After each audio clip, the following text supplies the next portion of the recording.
Bonjour, bienvenue pour une nouvelle vidéo. C'était possible pour vous présenter encore une figurine de la collection Pop Parade Good Smile Company avec cette fois-ci le personnage de Makoto Shishio issu du manga Kenshin le Vagabond. Voilà, je crois que c'est Rurouni no Kenshin. Ça c'était le nom japonais. Voilà, donc un manga qui est sorti il y a à peu près une vingtaine d'années, je crois. C'est à peu près ça, 20-25 ans. Entre 20 et 25 ans en France. Après peut-être qu'il était sorti plus tôt au Japon. Et donc on avait très peu de figurines, des figurines dans la collection. On avait la collection Figuart Zero qui faisait justement des figurines de ces personnages-là, la collection GEM, puis après le reste, la plupart des gachapon qui étaient sortis. Donc les gachapon ne m'intéressant pas, et les GEM étaient quand même assez chers. Je crois qu'on était sur des figurines à peu près 150 €. Entre autres, ils avaient fait un beau Shishio, un beau Saito et un Kenshin qui était pas trop mal. Voilà. Et donc après, là, Pop-Up Parade nous fait un très beau cadeau car ils nous sortent une figurine justement de ce manga-là, ce manga d'anthologie avec le personnage de Shishio qui est lui aussi un personnage d'anthologie, un personnage qui est quand même une grosse importance dans la deuxième partie du manga. Qui va être justement très intense avec beaucoup d'action, de suspense et justement des personnages assez charismatiques. Voilà, donc figurines que j'ai pu avoir pour la somme de 50 €, voilà, 49,95, c'est à peu près les tarots pour ces figurines-là. Voilà, bon après pour certaines ça vaut le coup, pour d'autres moins. Après il y a aussi et surtout le côté affectif, on va dire. Voilà, moi surtout ça, c'est un côté affectif par rapport à cette figurine et les figurines de ce manga là. Donc j'espère qu'assez prochainement, je sais qu'il y a une Fly qui va sortir et il y a une Baki, une Attaque des Titans qui va sortir. Moi j'aimerais bien qu'ils nous sortent des figurines de Ken le Survivant, voilà, ou alors un beau Ranma, parce que j'ai vu qu'ils nous avaient sorti un beau Captain Tsubasa, entre autres Olivier Hatton. Peut-être des figurines du manga Free Fight, pourquoi pas, hein, tant qu'à espérer, vu qu'ils vont nous sortir une Fly. Ils ont sorti des figurines de Yu Yu Hakusho. Peut-être qu'ils nous feront des chevaliers de Zodiac ou quoi, mais aussi moi j'aimerais bien voir une petite personnage de Gali du manga Gun, ça serait terrible. Voilà, je pense que je la prendrais, voilà, à coup sûr. Peut-être aussi ils pourraient nous sortir une Nadia, Secret de l'eau bleue. Je sais qu'il y en a une qui est sortie, mais j'ai vu à 150 €, je la trouvais trop chère. Encore un manga qui a bercé mon enfance, on va dire. Voilà, donc nous allons l'ouvrir pour voir ce que ça donne. Hop.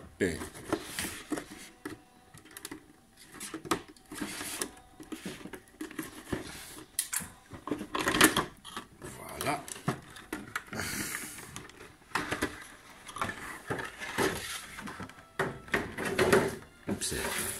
Là, visiblement, le support est venu en même temps. Voilà. Donc, je vais le retirer parce que je souhaite le garder.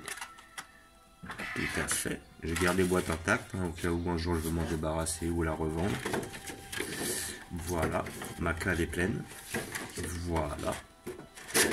Je remettrai ça bien par la suite. Donc là nous avons notre personnage. Donc nous allons couper les scotch sur le côté sans abîmer la figurine, tant qu'à faire. Voilà.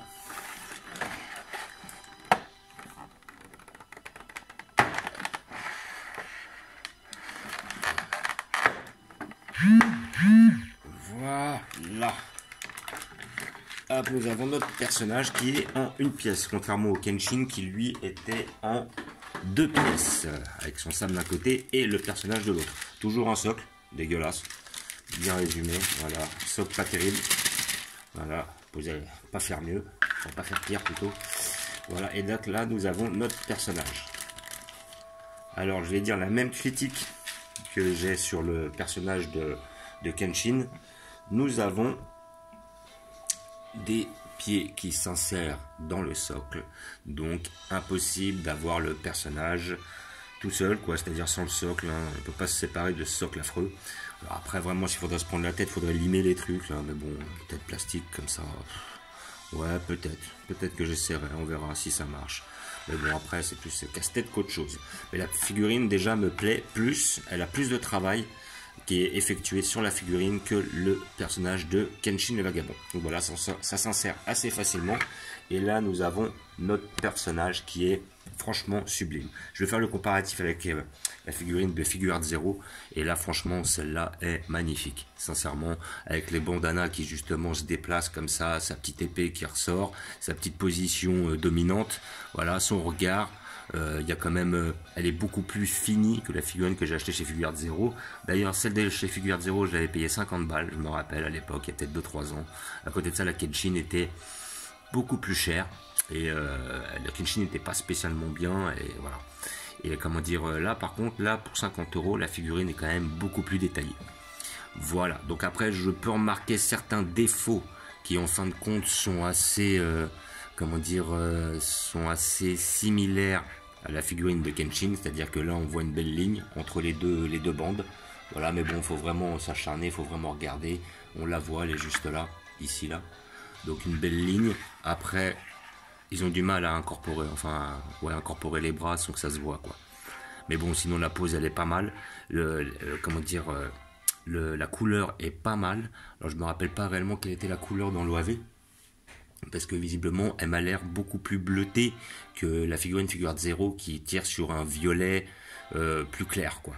Là, on est surtout on est limite sur un bleu marine, quoi, avec des nuances de violet, alors qu'il est vraiment violet dans le manga et sur la figurine Figuart Zero. Donc ça, c'est peut-être un petit dommage. Là, on voit une belle ligne sous le cou, ce qui est dommage aussi. Voilà, ça gâche un peu le plaisir, quoi, mais bon. Après, dans tous les cas, après, les bandanas sont super bien faits. Quand il se barre comme ça. Franchement, moi, elle me plaît beaucoup celle-là. Celle-là, elle est vraiment superbe, quoi. Franchement, on en attend d'autres des comme ça, avec peut-être un petit peu plus de finition, quitte à choisir. Mais franchement, celle-là est superbe. Franchement, je la conseille. Hein. Simplement, sincèrement, si vous avez 50 balles à mettre, que vous kiffez le manga et comment dire, que vous kiffez le personnage, c'est une incontournable, il vous la faut, quoi. Cette Shishio là est magnifique. Franchement, elle est, je vais la rapprocher un petit peu plus. Franchement, elle est magnifique. Elle est superbe. Alors maintenant, que ce soit celle-là ou celle de Kenshin, on est sur à peu près des 17 cm. 17-18 cm sur la figurine. Franchement, elle est magnifique. Des petits défauts, mais l'esprit est là, quoi. Sur le sculpte, ils ont fait quand même du beau travail, quoi.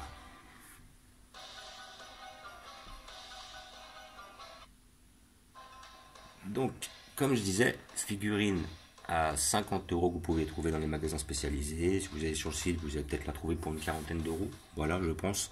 Après, à côté de ça, comment dire, c'est la collection Pop-Up Parade.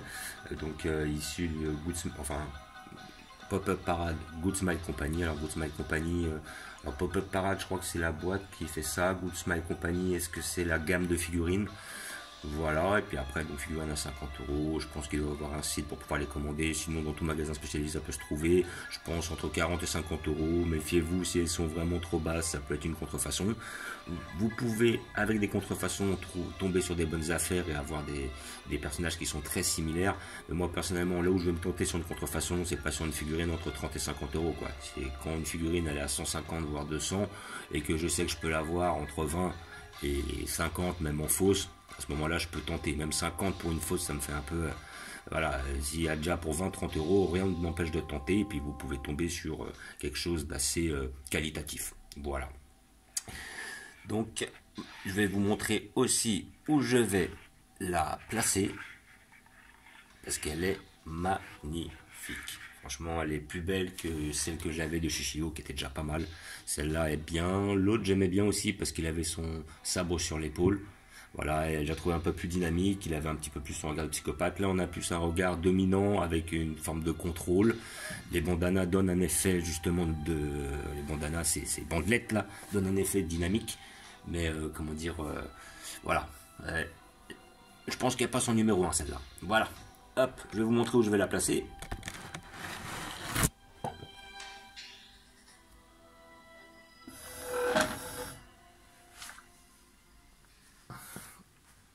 Voilà, donc je pense que... Oups, je me surélève un peu. Je vais la placer juste là. Juste à côté de mon personnage de Bastard.